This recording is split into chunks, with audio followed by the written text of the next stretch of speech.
Hey, it's your favorite realtor, Dan Herbert here. Well, I hope I'm your favorite realtor anyways. I'll definitely do everything I can to earn that right. So first off, hope you're having a great day.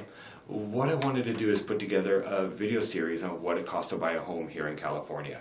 So I'm not going to go too much into down payments because there's so many programs out there, it could be different for everybody. So what I do want to go over are some of the other costs associated with buying a home. I don't want you to get into contract, we're all excited, and then you have any surprises. So my goal and my job is to prepare you 100% for anything that I can control in the transaction, and knowledge I can control. Okay, so let's talk about realtor fees. In case you didn't know, as a buyer, you do not pay a buyer's agent to represent you in the purchase of your home. That's pretty cool, right? Okay, so let's go into the first fee that you're going to have once you have an accepted offer. It's called earnest money deposit.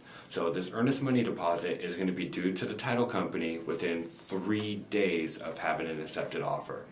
So what is earnest money? Okay, so earnest money is a good faith deposit. It's really letting the sellers know how serious you are and that we do have full intentions of going forward with the purchase of the property. So this fee is held by a local title company, and they're a neutral third party, so you don't have to worry about anyone taking your money to the bank. It's in a nice safe place. Nothing can happen with that money without consent from all parties and based on what's in the contract. So the earnest money deposit at the end of the deal really isn't an extra fee. When we get to a successful closing, it's actually going to be applied towards your down payment or towards your closing costs. Now, if you're on a loan program that is taking care of a lot of that for you, if there's anything left over from that deposit, that's actually going to be sent back to you to put back in your bank account. Now, this is important. There are areas in the contract where you and your deposit are protected in certain circumstances if the sale does not move forward.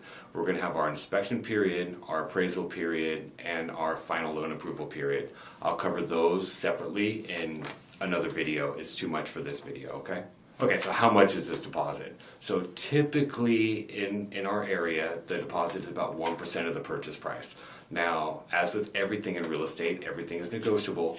1% is just kind of the standard, and that's the numbers I'm going to use for our example. So let's say you're purchasing a $200,000 home. Based on the averages, your earnest deposit would be about $2,000. So again, everything's negotiable. The stronger the deposit, the more we're letting the sellers know that we're strong and we're putting some skin in the game.